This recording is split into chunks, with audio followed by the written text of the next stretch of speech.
కలకత్తాను నియంత్రించిన British పాలకులు అక్కడ వాళ్ల ఉనికిని ఇతరులు గుర్తించేటట్లు ప్రవర్తించటమే కాక అడుగడుగున ప్రతి స్థాయిలోనూ భారతీయులను అవమానించేవారు. తెల్లవారు వారి వీధుల్లోనూ, రైళ్లలోనూ, ప్రజలు అద్దెకు వాడుకునే వాహనాలలోనూ వాళ్ల జాతి దురహంకారాన్ని ప్రదర్శించేవారు.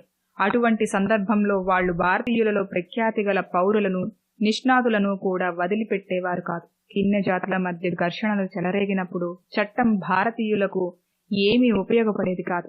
దాంతో ఇంగ్లీష్ వాళ్లకు భుజబలం తప్ప మరొకటి అర్థం కాదనే భావం ప్రబలింది. అటువంటి అనుభవం సుభాసు రాజకీయ చైతన్యాన్ని పెంచటానికి ఎంతో ఉపయోగపడింది. కానీ సుభాసు రాజకీయ ఆలోచన ధోరణి ఒక స్పష్టమైన రూపం దాల్చటానికి ఆ అనుభవం చాలలేదు.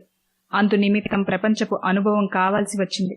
కాగా ఆయన ప్రపంచ సంఘటనలను పత్రికల ద్వారా అధ్యయనం చేసి తను నమ్మిన విలువలను తిరిగి పరిశీలించాడు. తత్ఫలితంగా ఒక జాతి జీవితాన్ని 2 విభిన్నమైన భాగాలుగా విభజించటం సాధ్యం కాదని నిర్ణయించుకున్నాడు.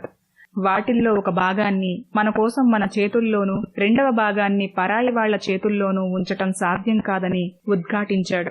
ఇండియా నాగరికమైన ఆధునిక దేశంగా మనవలనంటే ఇండియా ప్రజలందరూ ఏకమై ఇండియా విముక్తి కోసం పాటుపడాలని, పోరాడాలని భావించాడు.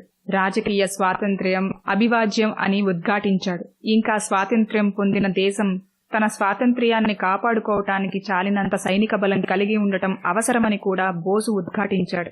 తరువాత బోసు 2 సంవత్సరాలు కళాశాల విద్యను అభ్యసిస్తూ తాత్విక రాజకీయ చింతనలో చాలా త్వరగా అభివృద్ధి చెందాడు. తత్ఫలితంగా ఆయన అంతరంగంతో ఎంతో మారాడు.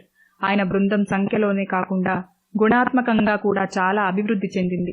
ఆ బృందంతో చర్చలు జరుపుతూ సుభాసు తన కళాశాల చదువును నిర్లక్ష్యం చేశాడు. తత్ఫలితంగా 1915లో జరిగిన ఇంటర్ పరీక్షలో ఉన్నత శ్రేణిలో ఉత్తీర్ణుడు కాలేకపోయాడు. తరువాత BA ఆనర్స్ కోర్సులో తత్వశాస్త్రాన్ని బచ్చిక విషయంగా ఎన్నుకున్నాడు. తత్వశాస్త్రం ఆయన అధ్యయనం చేయాలనే ఎంతో కాలం నుండి కోరుకున్న విషయం. అందువల్ల ఆయన తత్వశాస్త్రాన్ని అతి శ్రద్ధగా అధ్యయనం చేశాడు.